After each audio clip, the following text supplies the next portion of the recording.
It's a huge spot for LSU. I mean, make no mistake about it, just from what the next month could look like for LSU, a lot hinges on tomorrow evening and how it turns out. Right? I mean, because I'm with Thomas J. There is a concern about if they do go in here, play a 4-quarter game, compete, goes down to the end, and you end up on the wrong side of it. How do you bounce back for the rest of the season? Because it is a huge game. There's a ton on the line tomorrow in Tuscaloosa. SEC West trip to Atlanta, back-to-back Western Division titles. I mean, like, there is things that, you could accomplish here that are major milestones for the program. But if you swing and miss, it'll be intriguing to see what that looks like the rest of the year. Look, by no means do you want them to lose. But this is going to be a heavyweight fight. I mean, you're going to have to throw all of your punches to get out of here. Empty the clip with a win. So, it is going to take your best punch, and if it's not enough, there is a storyline of what happens. Right? And he's not shying away. And by he, I mean he and Brian Kelly and Scott Woodward both have said on the record that they want to continue to play Alabama every year. And I think that's easy to say in a 12-team playoff, wherever you finally get to a point where if LSU loses the game, you're not out of it entirely. Like it sets up for, if you continue the schedule that they have for the foreseeable future, where you have a big non-conference game to start the year, you can't fold before the Alabama. You can't have an Ole Miss loss. You can't have those in-conference losses leading up to this, because you can, if you lose week 1 against a Clemson, Florida State, UCLA, USC, those type of games, you have to go into Alabama rolling with either one loss or no losses. And that still feels like that will hold true for a 12-team playoff. Because if you go in there with that being your third loss, you're going to be the outside looking in. You're still battling to even try to win the West right now. Even if you do beat Alabama, you still have Ole Miss out there lurking, who is just kind of steady as she goes. Like, they haven't made a lot of noise lately. They've just been kind of quietly winning. Yeah, no, and they've gotten a lot better. They've because you keep waiting for the other foot to drop with Ole Miss, and it's not happening. All right, Stewie, I don't have a call sheet here on this. If you can maybe put it inside the document, and I can read these, but we'll get to some of the Brian Kelly sound here live on the Jordy Culotta Show. Where Remember Daily, we're brought to you by our friends over at Ochsner. Ochsner Sports Medicine Ochsner Andrews Sports Medicine Clinic is serving you and high school athletes every Saturday morning during the high school football season over at the Grove Complex. If you want to stop in and see them, they're right there off of Bluebonnet. Pediatric patients, high school athletes, members of the Saints, Pelicans, Weekend Warriors, senior citizens, all of us turn to Ochsner Andrews Sports Medicine Institute for care, and we can. They've been serving Louisiana and surrounding areas and beyond, and they're ready to help you move past whatever injury that you face today. Their clinic is open, as we said, Saturday mornings from 8 a.m. until 10:30, located over at the Grove Complex. You can find them online at ochsner.org/sports medicine and find out what's going on with our friends over at the Ochsner Andrews Sports Medicine Clinic here in Baton Rouge. All right, so we got a couple of Brian Kelly sound from yesterday, including how this defense is going to play against Milroe. Is there a plan on how you rush Milroe and what that looks like? Stewie, this is number 9 from yesterday's press conference of Brian Kelly talking about defending Bama's quarterback.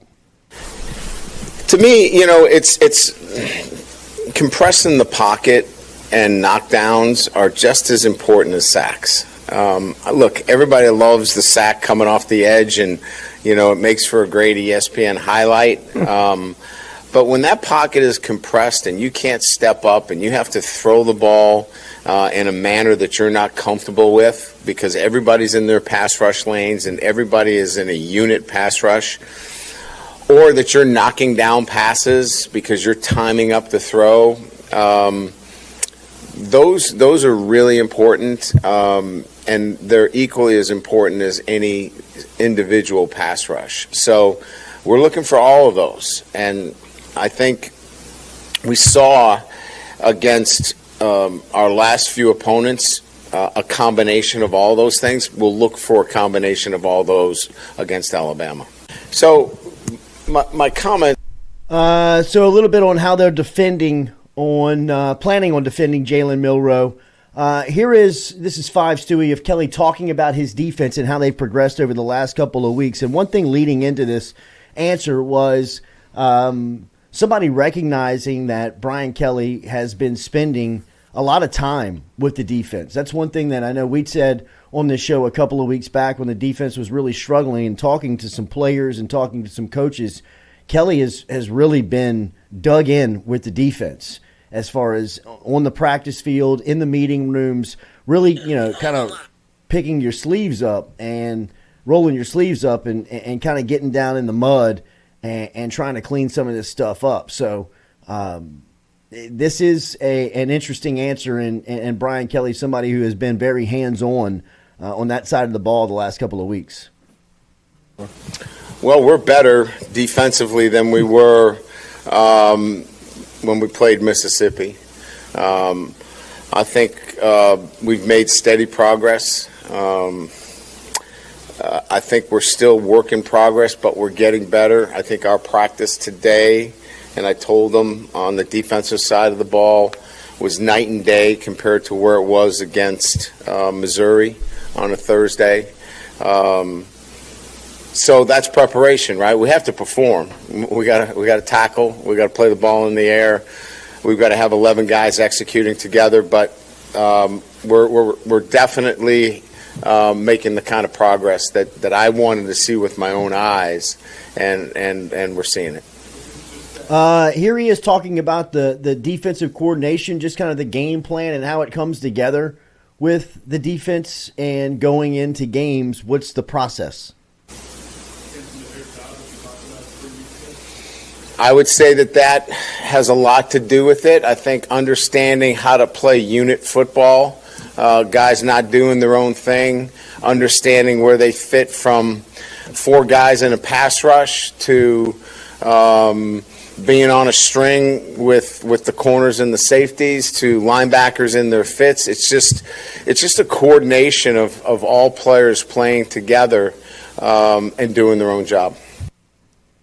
Another one from Kelly. This is a good answer on where the team is after the start of the season. This is 8 Stewie of LSU and how they've kind of swung around since the start of the year. So my comments were much more about my sense of where we were, in terms of our maturity and how we needed to develop a maturity as a football team. And I don't mean, making good choices or staying up late or, not doing the little things the right way. Maturity as a football team means handling the moments. And I think our football team is much more mature in handling the moments. I thought we were a little bit further along, that we could handle a lead at halftime and not come out in the second half and think that the game was over. We learned a tough lesson.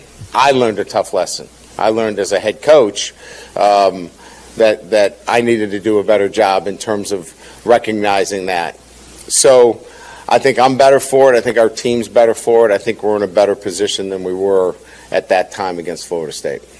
Really good answer there of Brian Kelly, speaking kind of introspectively of what has happened since then and, kind of the benefit of moments like that and how it can really kind of bring to the forefront what truly the problem is. And I think Kelly had his eyes open. Like he said, there was no expectation to go in there and play and fail like they did against Florida State, but it was eye-opening in the way that it did. This is a great answer on the sign stealing yesterday. This is this is right up his alley, huh? Right. Well, I mean, I think this is, you can feel the coaching fraternity. Everybody knows about this. Like everybody, not necessarily the Michigan story, but I mean, this is something that is, it's prevalent in coaching. I mean, it's prevalent in all sports that feature signs, right? I mean, this is another dumb archaic deal for the NCAA. Like, they could step in here and just say, hey, look, it's legal to put a microphone in a helmet like they do at every level,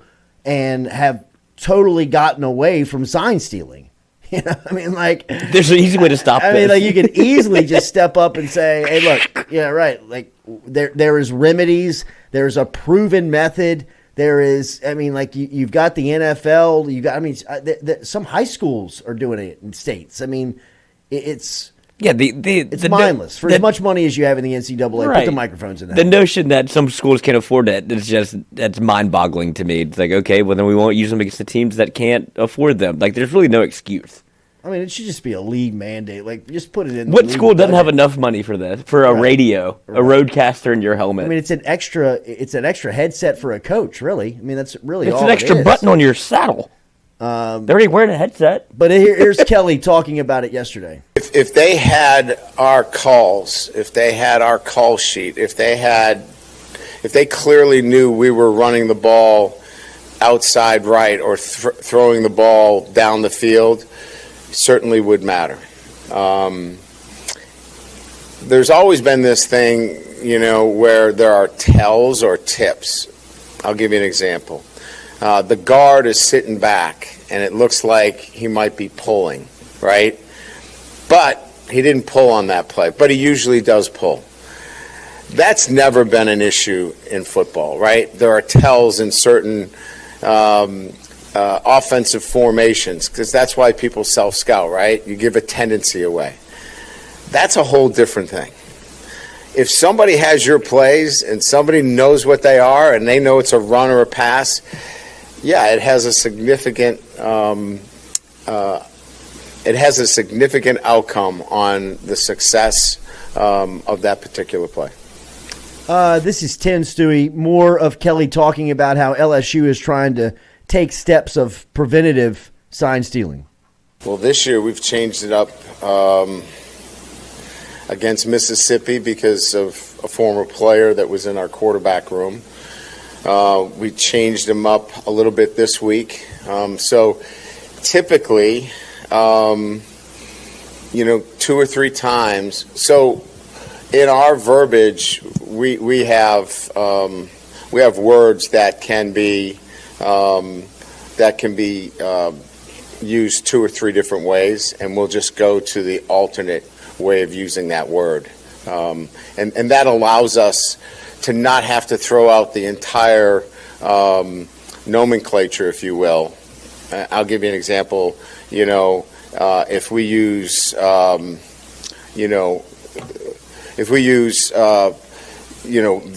number, we use the months, for example.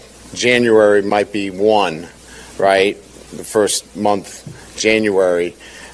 We might go back to 1 and use the number 1. So we'll just flip it that way and change it up, so we have a fresh way of doing things. Kelly yesterday talking about some of the preventative steps that they take over at LSU to stop sign stealing, including when they play teams like Ole Miss, where Walker Howard was a part of preparation and practice for nearly a year and a half, and was very familiar with the sideline communication from LSU. Talked about how you change that. I thought that was 3 solid answers yesterday from Kelly talking about sign stealing, kind of the benefit of it, and there is an obvious advantage to it, or Michigan wouldn't have gone through the hoops and the effort that they went to make this happen. Now, look, this is egregious. I think this is one of a highlighted example that probably is a little bit of an outlier. I mean, I'm sure that there are methods in sign stealing in college football, buying tickets to regular season games and dressing up in mustaches and fake sunglasses to stand on the sidelines. I think is a little extreme, but obviously this is something that it haunts football. The NFL for so long was, Belichick was sending people to practice to film the signs. It was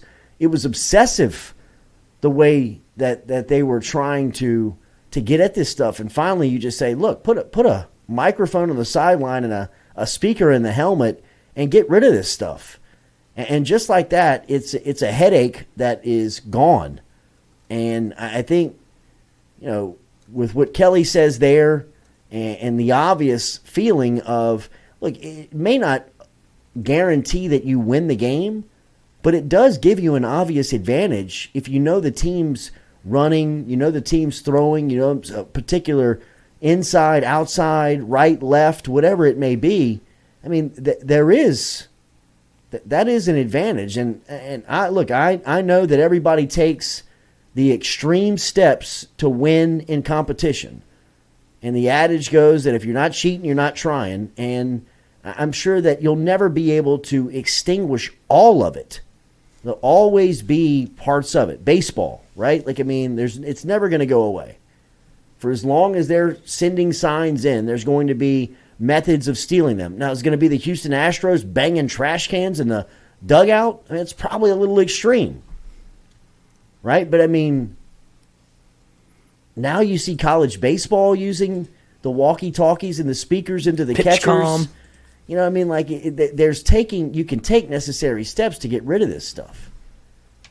And it just makes a ton of sense why the NCAA wouldn't, really. You could so easily avoid the scandal. It shouldn't even have gotten to this point, and it's almost ignorant on my behalf because I didn't even realize that college football was doing it this way for this long, where it wasn't. I knew that they were doing signs on the sidelines for a reason, obviously, but it just, whenever I heard of this story and it all came up, I was like, oh God, they don't have they don't have the headsets and the helmets, and I was like, how far back are they? Because you see everybody on a headset, you're literally missing one piece, which is just put the green sticker on your middle linebacker and your quarterback. Yeah.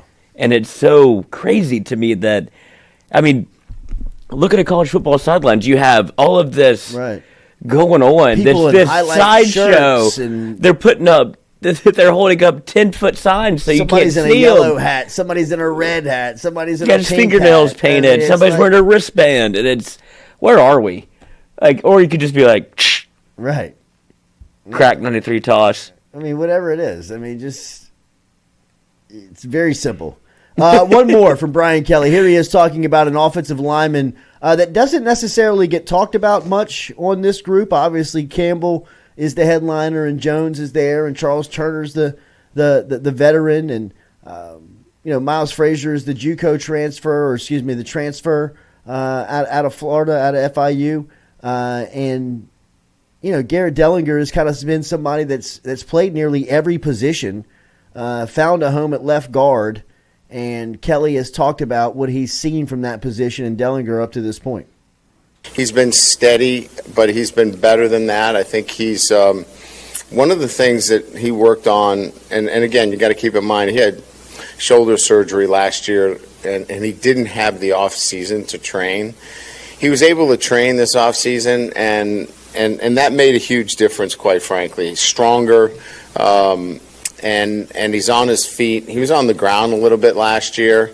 This year he's been really good. And one thing that helps is the combinations with him and Campbell have been as rock solid as any that we've had. They get great movement, and really have been on that left side, a big reason for our success in the running game. So yeah, he's been I would say better than steady. He's been really, really good. Love to hear that from Brian Kelly going into Saturday night, because you really feel confident about the offensive line in this matchup. Now, look, this defensive line for Alabama, as we've talked about, all week. We beat this horse till it's nearly dead. This is the matchup. This, to me, is the matchup that the game is going to come down to, is whether or not this offensive line, who I believe to be battle-tested up to this point, can withstand the road challenge of going into Bryant-Denny and going up against this defensive line group from Alabama. Jaheim Oates is a pro. Braswell's a pro. Dallas Turner's a pro. They got guys that can wreck the game. and can they keep up is going to be it's an honest question and a one of the undercards of the fight that you look at and you probably won't be able to take your eyes off of just because of it's going to be a battle. I mean, this will be a battle of two of the best. I mean, the best offensive line in the SEC, maybe in college football in LSU, and one of the top defensive units, led by the line of scrimmage crew for Alabama. So, I mean, it's